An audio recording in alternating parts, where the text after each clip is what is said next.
Friends, और आज हम देखेंगे एक छोटा सा वीडियो रीड के टॉपिक को लेकर, जो क्या है भोजन के प्रमुख स्रोत या अवयव एवं विटामिन और विटामिन की कमी से होने वाले रोग। अब ये चीजें हमें कहाँ से मिलती है? भोजन से मिलती है। लिखा हुआ है टॉपिक में भोजन से मिलती, भोजन के स्रोत मतलब ऐसी फैक्ट्री जहां से क्या मिलता है? भोजन के छोटे छोटे अवयव, ठीक है ना। और छोटे छोटे अवयव ही मिलकर किसका निर्माण करते हैं? पूरे शरीर को बनाते हैं। धीरे धीरे बचपन से लेके बुढ़ापे तक खाना खाते हैं, भोजन करते हैं, तो उनसे क्या बनता है? शरीर का संतुलन बना रहता है, कोशिकाएं मृत होती है तो वापिस निर्मित होती रहती है, उनकी कमी से कोई भी बीमारी नहीं होती है।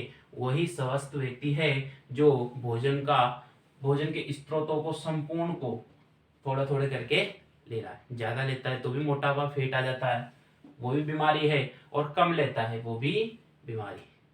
ठीक है, तो आज देखते हैं अपन कौन कौन से हैं भोजन के स्रोत, कौन कौन से हैं। देखो, खाने में अपने को क्या मिलता है, या हम सब चीजें खाते हैं तो उनसे केवल 4 ही चीज अपने को प्राप्त होती है, और उसमें भी मेन कौन कौन सी है? केवल ये 3 चीज। आप कोई सा भी भोजन कीजिए, कोई सा भी किसी भी प्रकार का भोजन कीजिए, ये 3 चीजें, और इसके अलावा फल फ्रूट और दूध से, मछली से विटामिन। ठीक है, तो कोई सी भी 3 चीज। अब आप कहोगे सर हम तो रोटी भी खाते हैं, घी भी लगाते हैं, दाल भी खाते हैं। तो देखिए, फर्स्ट होता है कार्बोहाइड्रेट, और कार्बोहाइड्रेट को हिंदी में शर्करा भी कहा जाता है। क्या कहा जाता है? शर्करा। शर्करा मतलब मीठी। अब आपको डायरेक्ट खाने पर, शक्कर के साथ नहीं, डायरेक्ट खाने पर जो चीज हल्की सी भी मीठी लगे वो किस में आ गई? कार्बोहाइड्रेट। आगे बात समझ में। देखिए कौन कौन सी है, जैसे कि गेहूं, अन्न कोई सा भी हो, चावल, गेहूं, ये सब डायरेक्ट खाओ आप, हल्का सा मीठा लगेगा। गेहूं की रोटी को, सिकी हुई रोटी को आराम से, सूखी रोटी को आप खाइए एक घास, और एक बाइट खाइए, और उसके बाद में देखिए आपको हल्का सा मीठा लग रहा है कि नहीं लग रहा। देखिए गेहूं की रोटी, चावल वगैरह की कोई सा भी अन्न हो, प्लस फल फ्रूट कोई से भी हो, फल फ्रूट से विटामिन भी मिलेंगे और कार्बोहाइड्रेट भी मिलेगी। जितनी भी शर्करा होती है दूध से, दूध में भी लैक्टोज शर्करा होती है, जितने फल फ्रूट से उनसे सब में क्या मिलेगा? कार्बोहाइड्रेट। ठीक है, और फैट या लिपिड कहाँ पे मिलता है? आपको पता है फैट एक तो तेल से, किसी भी प्रकार के तेल से। अब सोयाबीन का तेल बनता है तो सोयाबीन में फैट होता है, मूंगफली का तेल बनता है तो मूंगफली में तेल होता है। ठीक है ना। उसके अलावा तेल और घी से, तो दूध में घी होता है तो दूध में फैट भी होता है, कार्बोहाइड्रेट भी होता है, प्रोटीन भी होता है, विटामिन भी होता है। तो दूध एक ऐसा स्रोत है जिसमें चारों चीजें, मतलब भोजन का पूर्णतया संपन्न तरीके से अपने को प्राप्त होता है। ठीक है, दूध तो पीना ही चाहिए, और शाम को पियो, खाने के बाद पियो, सोने से पहले पियो तो और ज्यादा अच्छा है। ठीक है, तेल और घी में क्या मिलता है? फैट मिलता है। उसके अलावा देखिए प्रोटीन कहाँ पे मिलता है? हरी सब्जियों में, और कहां पर? सभी प्रकार की दालों में क्या मिलता है? हमें प्रोटीन प्राप्त होता है।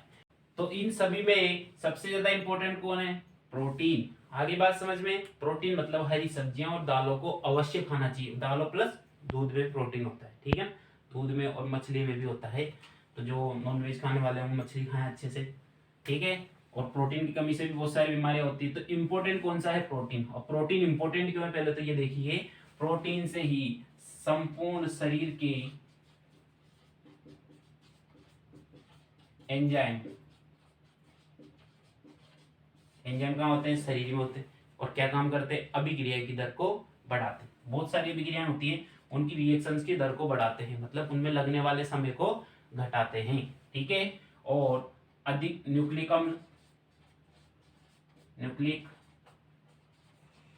अम्ल है, तो न्यूक्लिक अम्ल डीएनए और आरएनए, डीऑक्सीराइबो न्यूक्लिक अम्ल, और RNA means ribose nucleic acid, जो हमारे आनुवांशिक लक्षणों को जेनेटिकल कैरेक्टर्स को आगे पीढ़ी दर पीढ़ी पहुंचाते हैं, दर्शाते हैं। भाई अपने परदादा में, दादा में ऐसे थे, व्यवहार ऐसा था, चेहरा ऐसे व्यवहार था, इस तरीके से रहते थे। तो वही लक्षणों को कौन दर्शाता है? कोशिका के केंद्रक में उपस्थित डीएनए। अरे डीएनए देखा? अरे नहीं देखा क्या?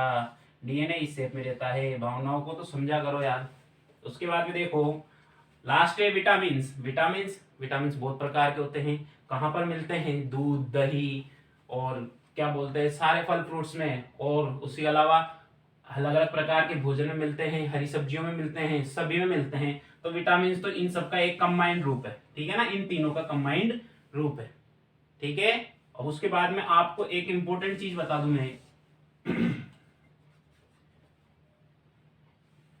ये सभी अपने ये सारा भोजन अवयव हमारे शरीर में इस टाइम पर है, मेरे शरीर में है, आपके भी शरीर में है, अरे होगा ना। उसके बाद देखिए, तो आज मैंने रनिंग करी, मतलब एनर्जी वेस्ट करी, कोई भी काम किया, एनर्जी वेस्ट करने के टाइम पर सबसे पहले इन चारों चीजों में से जो मेरे अंदर है, शरीर के अंदर है, इन चारों चीजों में से पहले कौन सी टूटेगी? पहले टूटेगी, टूटने का क्रम देखिए आप, टूटने का क्रम कौन कौन सा? फर्स्ट पे आएगा पहले कार्बोहाइड्रेट, तीनों में से, ठीक है। फर्स्ट पर टूटने लगेगा, कटने लगेगा, कैटाबॉलिज्म किसका होगा? कार्बोहाइड्रेट का। फिर सेकंड पर कौन आएगा? फैट या वसा, ठीक है ना, फैट या वसा टूटेगा। और थर्ड पे अगर फैट खत्म हो जाता है शरीर के अंदर, तब क्या टूटने स्टार्ट होगी? प्रोटीन। और प्रोटीन जब टूटना स्टार्ट होती है, जब आप मृत्यु के बिल्कुल समीप हो या मृत्यु के बाद में, ठीक है ना। तो प्रोटीन टूटने का मतलब है आपकी डेथ कन्फर्म है, ठीक है। अब देखो, जैसे कि मैंने कल खाई एक चपाती घी लगाकर प्लस एक कटोरी छोटी दाल, ठीक है। तो पहले मैं सुबह रनिंग करने जाऊंगा, शाम को मैंने एक चीज खाई, सुबह रनिंग करने जाऊंगा तो पहले मेरी ये चपाती टूटेगी। तो आप उम्मीद करो कि मेरी एक चपाती मतलब 200 कैलोरी की हुई, और 200 कैलोरी मैंने बर्न करी, एक चक्कर लगाया 1 किलोमीटर का, और आप सोचो कि हाँ अब मैं घूम लिया और अब मैं पतला हो जाऊंगा। पतला नहीं होगा उस टाइम पे, खुद की एनर्जी वेस्ट करके बैठ गया। वो एक चक्कर घूमने के बाद जो घूमते हैं, मतलब जो फेट कटने लगता है, तभी तो आदमी, फेट कटेगा तभी तो पतला होगा ना।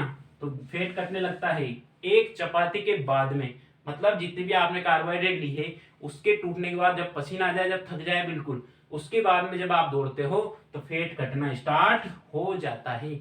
उसके बाद जो दौड़ता है वही पतला दुबला होने लगता है, होता नहीं है एक दिन में, होने लगता है। और उसके भी बाद अगर बिल्कुल चक्कर ही आने लग गए, घूम रहे हो घूम रहे हो घूम रहे हो, और फिर आराम से बैठो, खाओ पियो, मस्त रहो, प्रोटीन को मत तोड़ो, प्रोटीन ही इंपॉर्टेंट है। और आगे देखते हैं अपन सबको सेपरेट रूप से, कार्बोहाइड्रेट को, वसा को और प्रोटीन को अलग अलग तरीके से या अलग अलग प्रकार, ठीक है। और भावनाओं को समझा करिए, भावना में भाव है तो भावना में सार है, और भावना में भाव नहीं तो भावना बेकार, ठीक है। पढ़ते हैं कार्बोहाइड्रेट। फर्स्ट नंबर का भोजन का अवयव कौन सा पढ़ा था अपन ने? कार्बोहाइड्रेट देखा था। अब इसको संपूर्ण को पूरी डिटेल से पढ़ते हैं। कार्बोहाइड्रेट्स को ही शर्करा कहते हैं, ठीक है। अरे मीठा, मीठे की बात कर ले शुरू में, ठीक है। और कार्बोहाइड्रेट का संधि विच्छेद कीजिए, carbon plus hydrates. Carbon 6 number पर आता है, किसमें किसमें आता है 6 नंबर पर? आवर्त सारणी में, ठीक है ना। 6 नंबर पर पढ़ते हैं कार्बन को, और हाइड्रोजन को, H को 1 नंबर पर, ऑक्सीजन को 8 नंबर पर। मतलब एक कार्बोहाइड्रेट्स में एक तो कार्बन, हाइड्रोजन के 2 अणु और ऑक्सीजन का 1 अणु होता है कम से कम। तो अनुपात देखिए, CHO से मिलकर कार्बोहाइड्रेट बनते हैं, और 1:2:1 में ये पाए जाते हैं। जैसे कि एक कार्बोहाइड्रेट का मैं सूत्र बोलूं, C6H12O6, अरे सुना है क्या? ग्लूकोज का नाम तो सुना ही होगा, ठीक है, ग्लूकोज। अब इसका अनुपात निकाले, 6:12:6, कट गया 6 से, तो क्या निकलेगा? 1:2:1। समझ में आई बात? इसके बाद देखिए, ये एक प्रकार का कार्बनिक यौगिक है। कार्बनिक यौगिक कौन से होते हैं? ऐसे यौगिक जो कार्बन से मिलकर बने हों, कार्बनिक यौगिक कहलाते हैं। और दुनिया का सर्वप्रथम एक तो प्रकृति ने बनाया था वो कार्बनिक यौगिक, और एक प्रैक्टिकली बना है लैब में वो कार्बनिक यौगिक। तो प्रकृति ने बनाया तो कौन सा? मीथेन कार्बनिक यौगिक बना रखा था। मीथेन गैस शुरू से ही धरती पर थी जब विकास का क्रम चल रहा था। और एक कृत्रिम कार्बनिक यौगिक कौन सा है? यूरिया। और यूरिया का सूत्र अरे आता है क्या? क्या होता है? NH2CO NH2। ये किसका सूत्र है? यूरिया का। और ये प्रकार का कृत्रिम कार्बनिक यौगिक है जो किसमें निर्मित किया गया था? लैब में बनाया गया था। और ये प्रकृति का कार्बनिक यौगिक समझ में आया। उसके बाद देखिए 1 ग्राम कार्बोहाइड्रेट से अपने को कितनी किलो कैलोरी मिलती है? 4 किलो कैलोरी ऊर्जा प्राप्त होती है। इसके बाद देखो इन्हें भोजन के मुख्य स्रोत, किन्हें? कार्बोहाइड्रेट को भोजन के मुख्य स्रोत भी कहते हैं और ऊर्जा के तुरंत स्रोत भी कहा जाता है। अभी मेरे में एनर्जी नहीं है, मेरे को चक्कर आ रहे हैं, तुरंत मैंने एक चॉकलेट खाई या दही का डिब्बा खाया, छोटा सा दही पिया, तो कार्बोहाइड्रेट मिलती है और तुरंत ऊर्जा प्राप्त होती है। देखिए एग्जाम्पल किस किस से अपने को कार्बोहाइड्रेट मिल सकती है बताया? गेहूं, चावल, आलू, गन्ना, शर्करा और केला और बहुत सारे मीठे पदार्थ कोई से भी, ठीक है ना। उसके अलावा नोट देखिए आप, इसका उपयोग कौन करता है? इसका उपयोग एथलीट जो दौड़ लगाते हैं ना, रनिंग वाले एथलीट, दौड़ के तुरंत पहले कार्बोहाइड्रेट का सेवन करते हैं क्योंकि उनकी ऊर्जा खत्म नहीं हो और उनको तुरंत ऊर्जा मिले तो जितनी ऊर्जा वो लगाएंगे उतना अच्छा दौड़ेंगे और उतना अच्छा दौड़ेंगे, उतना अच्छा जीतने के चांस रहते हैं, ठीक है। एग्जाम्पल ऑफ सुगर्स देखिए, कार्बोहाइड्रेट या शर्करा, शर्करा के उदाहरण कौन कौन से? ग्लूकोज अपने को मिलती है, फ्रक्टोज अंगूर, मीठी चीजों से, मीठे फल फ्रूटों से मिलती है, माल्टोज, लैक्टोज, सुक्रोज और गैलेक्टोज। अब इनकी एक एक डिटेल देख लेते हैं अपन, एक एक लाइन में देख लेते हैं ये कहाँ से मिलते हैं और इन्हें क्या कहते हैं, ठीक है ना। तो आगे हम बात करते हैं कार्बोहाइड्रेट में शुगर के उदाहरण। शुगर में अपन ने पहला देखा था ग्लूकोज, तो ग्लूकोज को देखिए, ग्लूकोज को अंगूर शर्करा या ब्लड शुगर भी कहा जाता है। मतलब ब्लड में अधिकतम पाई जाने वाली शर्करा कौन सी है? ग्लूकोज। इसलिए डॉक्टर जाते ही छोटी सी बात हो या छोटी सी थोड़ी सी एनर्जी कम हो, ग्लूकोज की बोतल चढ़ा देगा। अंगूर में भी कौन सी शर्करा पाई जाती है? ग्लूकोज शर्करा। जबकि लिख कहाँ रखा है अपन ने? फल शर्करा फ्रक्टोज में। तो सेकंड देखिए फ्रक्टोज, फ्रक्टोज को स्यूटेक्स शुगर भी कहते हैं, मतलब सबसे मीठी शुगर, सबसे मीठी शर्करा कार्बोहाइड्रेट में होगी तो कौन सी है? केवल और केवल फ्रक्टोज। फल शर्करा भी इसे कहते हैं, ठीक है ना। फल में केवल एक ही फल नहीं है, कौन सा? अंगूर। अंगूर ग्लूकोज भी चला गया। उसके बाद देखिए शहद शर्करा, हनी में भी यही मिलता है और आलू में भी यही पाया जाता है, कौन सी? फ्रक्टोज शर्करा। आगे देखिए आप माल्टोज शर्करा, माल्टोज से माल्टो हमेशा आटे के लिए यूज लिया जाता है, तो ये याद रखना आप, आटे में पाए जाने वाले, किसी प्रकार के आटे में पाई जाने वाली शर्करा माल्टोज शर्करा होती है, जैसे कि ज्वार, बाजरा, गेहूं, मक्का इत्यादि, ठीक है। आगे देखेंगे हम लैक्टोज, लैक्टोज लैक्टिक या लैक्टोज, लैक्टोज शब्द हमेशा किसके लिए लिया जाता है? दूध के लिए। जैसे कि देखिए लैक्टोज शर्करा दूध में मिल रही है, दूध में पाई जाने वाली शर्करा को लैक्टोज बोला मैंने, ठीक है ना। दूध से दही बनता है तो दही में पाए जाने वाला अम्ल लैक्टिक अम्ल मिलता है। दूध को दही में परिवर्तित करने वाला बैक्टीरिया लैक्टोबैसिलस बैक्टीरिया होता है। तो ये सब दूध से संबंधित है, ये शब्द हमेशा दूध से संबंधित ही होगा, ठीक है। मिल्क शुगर भी किसे कहते हैं? लैक्टोज को कहते हैं। आगे बात करते हैं सुक्रोज की, तो table salt, table sugar, salt तो नमक होता है, टेबल शुगर मतलब जो डली रहती है या जो अपन खाने में, चाय में, शक्कर में जो अधिकतम यूज लेते हैं वो शर्करा कौन सी होती है? सुक्रोज की होती है, उसमें सुक्रोज पाया जाता है। गन्ने में भी सुक्रोज मिलेगा, इक्सु शर्करा भी इसे कहते हैं, और इनवर्ट या प्रतिवर्त शुगर भी किसे कहते हैं? सुक्रोज को ही कहा जाता है। ये क्वेश्चंस पूछे जा सकते हैं, डायरेक्ट ऑप्शन देंगे आपको कि दुग्ध इक्सु शर्करा या दुग्ध शर्करा या आटा शर्करा किसे कहते हैं, और ऑप्शन दे देंगे, तो इंपॉर्टेंट है याद रखना। और गैलेक्टोज, गैलेक्टोज किसे कहते हैं? ब्रेन शुगर, मतलब ब्रेन को जो शुगर चाहिए वो कौन सी है? गैलेक्टोज। गैलेक्टोज शर्करा को ही ब्रेन एक्सेप्ट, मतलब ब्रेन में ज्यादा यूज होती है, ठीक है ना। ठीक है, अब ट्रिक बता देते हैं, एक छोटी सी ट्रिक है। ग्लूकोज के लिए देखिए, ग्लूकोज, जी से ग्लूकोज और जी से ग्रेप्स, ठीक है। और एफ से फ्रक्टोज, फ्रक्टोज फ्रूट शर्करा, एफ से फ्रक्टोज, एफ से फ्रूट, और एफ से ही फ्लावर्स, फ्लावर्स से क्या मिलता है? शहद मिलता है मधुमक्खियों को, तो फ्लावर्स से ही क्या मिलता है? शहद मिलता है, तो हनी, ठीक है ना। उसके बाद देखिए एस से सुक्रोज और एस से शुगर, ये छोटी सी ट्रिक है, याद रखना, और ये सभी एग्जाम्पल याद रखना। तो स्टूडेंट्स आगे देखिए कार्बोहाइड्रेट या शर्करा के प्रकार, कितने प्रकार की होती है कार्बोहाइड्रेट शर्करा? तीन प्रकार की होती है। और किस आधार पर बांटा गया है इनको? यूनिट या इकाई के आधार पर। यूनिट या इकाई के आधार पर कार्बोहाइड्रेट या शर्करा तीन प्रकार की होती है। यूनिट मतलब एक यूनिट, दो यूनिट, जैसे ग्लूकोज सिंगल यूनिट है तो सिंगल ग्लूकोज, ग्लूकोज फ्रक्टोज एक भी सिंगल यूनिट है। एक तो केवल ग्लूकोज जो सिंगल यूनिट हो तो मोनोसेकेराइड, मोनोसेकेराइड में एक यूनिट रहती है, एक इकाई से मिलकर बने होते हैं। मोनो मतलब हमेशा एक ही होता है, डाई मतलब हमेशा दो ही होता है। जो दो इकाइयों से मिलकर बने होंगे डाइसेकेराइड। और पोली मतलब बहुलक, जैसे ट्रेन, ट्रेन तो एक हो गई, पॉलीसेकेराइड बोल दिया अपन ने मतलब ट्रेन, पर ट्रेन बहुत सारे डिब्बों और इंजन से मिलकर बनी होती है। ऐसे ही पॉलीसेकेराइड बहुत सारे इकाइयों से मिलकर बने होते हैं, बेनी से बने होते हैं। ठीक है, मोनोसेकेराइड के उदाहरण देखिए, ग्लूकोज, फ्रक्टोज, गैलेक्टोज, ये अपन ने देख लिए। मगर ये मोनोसेकेराइड है, ये डाइसेकेराइड है, सुक्रोज, माल्टोज और लैक्टोज। तो देखिए सुक्रोज किस किस से मिलकर, दो से मिलकर बनी होगी, कौन कौन से? ग्लूकोज और फ्रक्टोज से। एक इकाई ग्लूकोज की, एक इकाई फ्रक्टोज की। माल्टोज में भी एक इकाई ग्लूकोज की, दूसरी इकाई भी किसकी? ग्लूकोज की। दो ग्लूकोज की इकाइयों से मिलकर बना होता है। लैक्टोज देखिए ग्लूकोज प्लस गैलेक्टोज से मिलकर बना होता है। पॉलीसेकेराइड में बात करते हैं अपन। पॉलीसेकेराइड का उदाहरण स्टार्च है, सेलुलोज है, ग्लाइकोजन है। ठीक है ना। अब सेलुलोज की बात करते हैं अपन। सेलुलोज की बात करते हैं तो सेलुलोज का पाचन कौन कर पाता है? केवल जो चारा खाने वाले पशु हैं या जुगाली करने वाले जो सारे दिन मुंह को चलाते रहते हैं, ऐसे जंतुओं में या पशुओं में सेलुलोज का पाचन होता है। मतलब उनमें इतनी क्षमता रहती है कि सेलुलोज का पाचन कर सके। अब सेलुलोज कहाँ मिलता है? हरी जितनी भी घास होती है ना, हरी घासों के ऊपर की कोशिका भित्ति, हरी घास की कोशिका भित्ति किससे मिलकर बनी होती है? सेलुलोज से। और इसमें ऊर्जा होती है किसके द्वारा? शर्करा के द्वारा। और ये मेनी पॉलीसेकेराइड, ये तीनों किसके बहुलक है? ग्लूकोज के। मतलब ग्लूकोज के बहुत सारे अणु जुड़कर ये तीनों का निर्माण कर रहे हैं। तो सेलुलोज का पाचन मनुष्य में नहीं होता, ये नोट है, याद रखना। पूछ ले कि इनमें से किसका पाचन नहीं होता है, तो इनमें से किसका पाचन नहीं होता है? केवल और केवल सेलुलोज।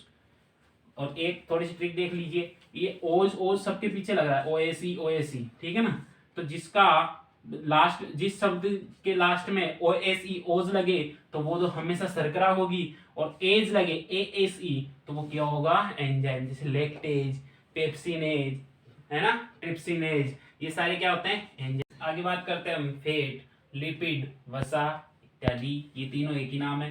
फैट, वसा, लिपिड की बात करते हैं। ये भी एक प्रकार का ऑर्गेनिक कंपाउंड मतलब कार्बनिक यौगिक होता है। कार्बनिक यौगिक मैंने बताया, जो कार्बन से मिलकर बने होंगे वो कार्बनिक यौगिक है।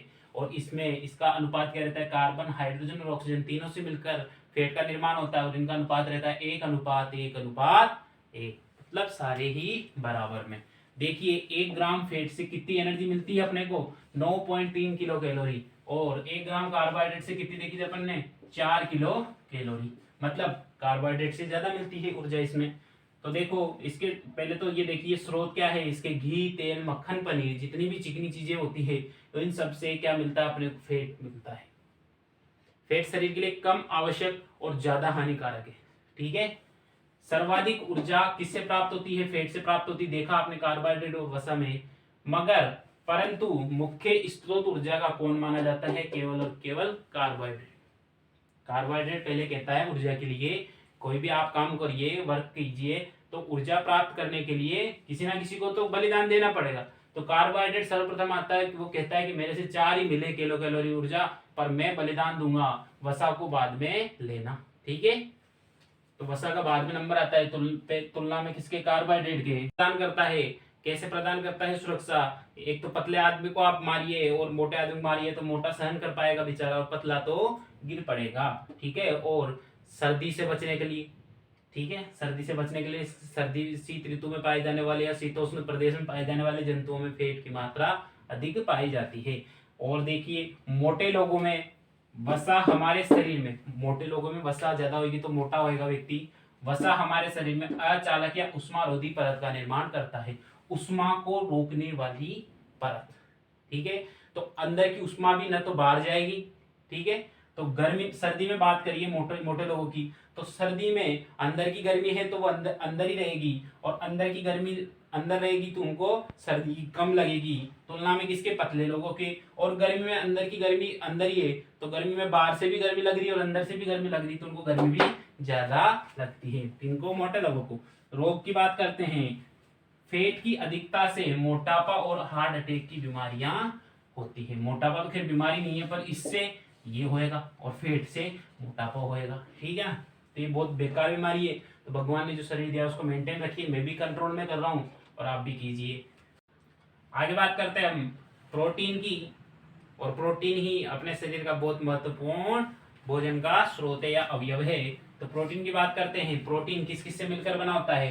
कार्बन, हाइड्रोजन, ऑक्सीजन से तो फैट मिलकर बना होता था, मगर इसमें प्रोटीन में अलग से रहता है नाइट्रोजन। नाइट्रोजन की उपस्थिति ही प्रोटीन को दर्शाती है, ठीक है। 1 ग्राम प्रोटीन से अपने को ऊर्जा कितनी मिल रही है? 4.1 से 4.3 किलो कैलोरी ऊर्जा प्राप्त होती है। मतलब ऊर्जा तो किससे ज्यादा मिलती है? कार्बोहाइड्रेट से मिलती है ज्यादा। तो ऊर्जा का क्रम देखिए, ऊर्जा का क्रम देख लीजिए आप एक बार।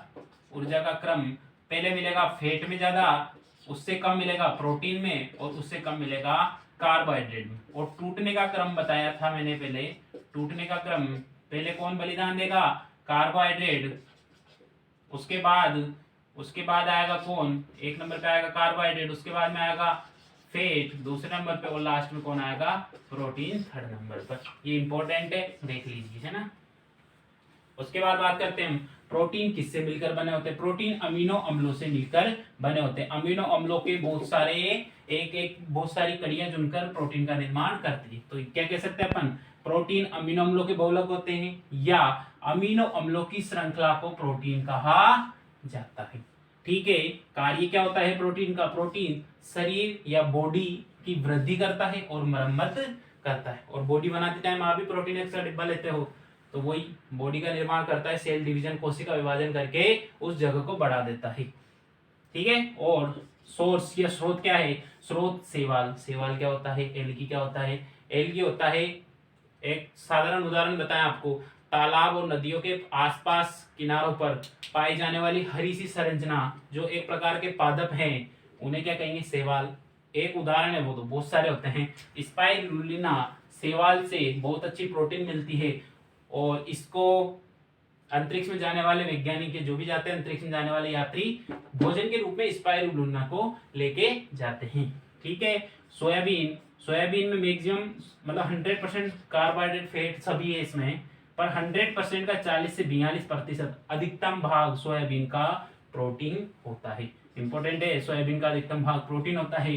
दालों में प्रोटीन पाया जाता है, अंडों में पाया जाता है, और दूध में प्रोटीन पाया जाता है, और बहुत सारी चीजें। कम कम तो सब में पाया जाता है, ज्यादा किस में मिल रहा है वो बता रहे हैं। हरी सब्जियों में सब में प्रोटीन पाया जाता है, ठीक है। और आगे प्रोटीन से संबंधित थोड़ी सी बातें और करते हैं कि करेंगे हम। प्रोटीन में सभी एंजाइम प्रोटीन से मिलकर बने होते हैं। एंजाइम मैंने बताया था आपको। एंजाइम किसे कहते हैं? एंजाइम शरीर में रासायनिक अभिक्रिया की दर को बढ़ाना या घटाना, दर में परिवर्तन एंजाइम कर सकते हैं, और ये अभिक्रिया में भाग नहीं लेते हैं। मतलब बिना अभिक्रिया में भाग लिए रासायनिक अभिक्रिया की दर को परिवर्तित करना या बढ़ा देना क्या होता है? एंजाइम करते हैं ये काम, और ये जैव उत्प्रेरक की भांति कार्य करते हैं। मतलब उत्प्रेरक, एक तो रासायनिक अभिक्रिया जो निर्जीव में होती है, निर्जीव लैब वगैरह में करते हैं, उनमें जो ये काम करता है रासायनिक अभिक्रिया की दर को बढ़ाना या घटाना, उसे उत्प्रेरक कहते हैं। और यही काम एंजाइम कर रहे हैं शरीर में, तो ये क्या हो गए? जैव उत्प्रेरक, मतलब जीवित एंजाइम, ठीक है। और कमी से कौन कौन से रोग होते हैं? प्रोटीन की कमी से पहला क्वासिओकोर और मेरस्मस रोग होता है। क्वासिओकोर दोनों में ही क्या होता है? व्यक्ति पतला दुबला सुकड़ा सा टीटकी सा लगने लग जाता है। इसमें शरीर पतला दुबला होता है, मेरस्मस में मांसपेशियां दुर्बल हो जाती है, ठीक है। और प्रोटीन को क्या कहा जाता है? ये इंपॉर्टेंट लिख लेना आप सारा ही लिखना वैसे तो। Building blocks of the body, ठीक है। शरीर एक बॉडी एक किसकी तरह? बिल्डिंग की तरह है, और बिल्डिंग में अलग अलग ब्लॉक्स बने हुए हैं। तो अलग अलग ब्लॉक्स किससे मिलकर बने होंगे? बॉडी के किससे? प्रोटीन से, ठीक है।